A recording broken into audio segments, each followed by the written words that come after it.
Sterling hospital Gurukul में अनोखा interfaith kidney swap transplant सफल हुआ।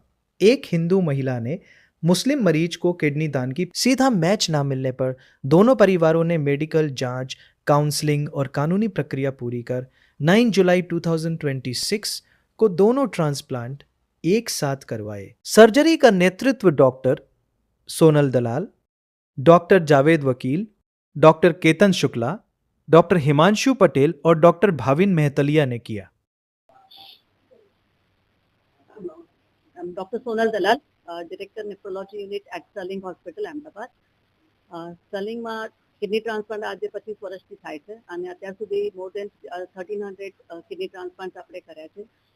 દરેક પ્રકારના કિડની ટ્રાન્સપ્લાન્ટ અહીંયા આગળ આપણે કરીએ છીએ, જેમ કે નિયર રિલેટિવના કિડની ટ્રાન્સપ્લાન્ટ, એક્રોસ એપીઓ એટલે અલગ ગ્રુપના kidney transplant, cadaver donor kidney transplant અને આજે અમે એક ઇમ્પોર્ટન્ટ માઇલસ્ટોન અચીવ કર્યો છે કે સ્વાપ કિડની ટ્રાન્સપ્લાન્ટ, જ્યારે એક વ્યક્તિ એક ફેમિલીમાં કિડનીનું સ્વાપિંગ થાય, એક ફેમિલી મેમ્બર બીજાને આપે અને સામેવાળાની પેર બીજાને આપે.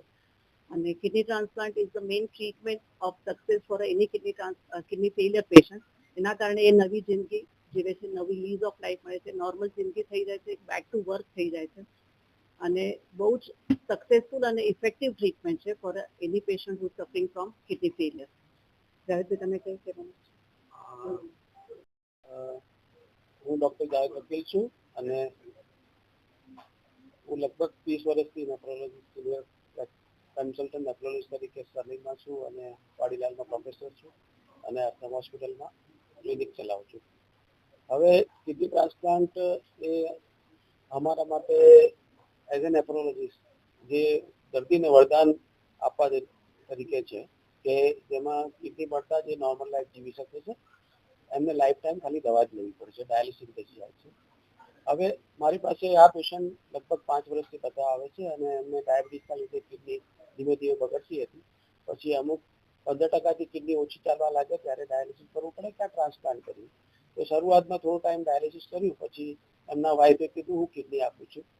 તો એમના વાઈફને બ્લડ ગ્રુપ કરાવે તો એમના વાઈફનો બ્લડ ગ્રુપ અલગ હતો. પેશન્ટનું નામ જાવેદ, એમના વાઈફનું નામ મને ખબર નથી. હવે એમને પછી મેં સમજાવ્યું કે આ તમારો બ્લડ ગ્રુપ અલગ છે, તો આપણે એબીઓઆઈ કરીએ અથવા બે અલગ અલગ બ્લડ ગ્રુપના અમે ટ્રાન્સપ્લાન્ટ કરીએ છીએ એ કરીએ. પણ એમાં પણ એમને એનું જે એન્ટીબોડી લેવલ હોય વધારે આવતું હતું, તો મેં રિસ્ક લેવાનું ના પાડી.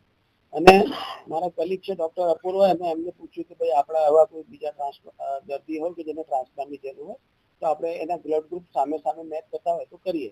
તો બીજા દિવસે પેલા બીજા પેશન્ટના સગાને અમે વાત કરી, એ તરત બંનેને ભેગા કર્યા અને બંનેના બ્લડ ગ્રુપ એકબીજાના મળતા આવતા હતા.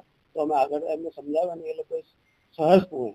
હવે વસ્તુ એ હતી આમાં કે જેમ આપણે અત્યારે વાત થઈ કે એક્રોસ ધ રિલિજન, આ મારા એક પેશન્ટ હતા, એ મુસ્લિમ હતા, એ અહીંયા ઉદયપુરના છે અને બીજા એક પેશન્ટ છે જે સાબરમતી છે, અપૂર્વભાઈ જોતા હતા.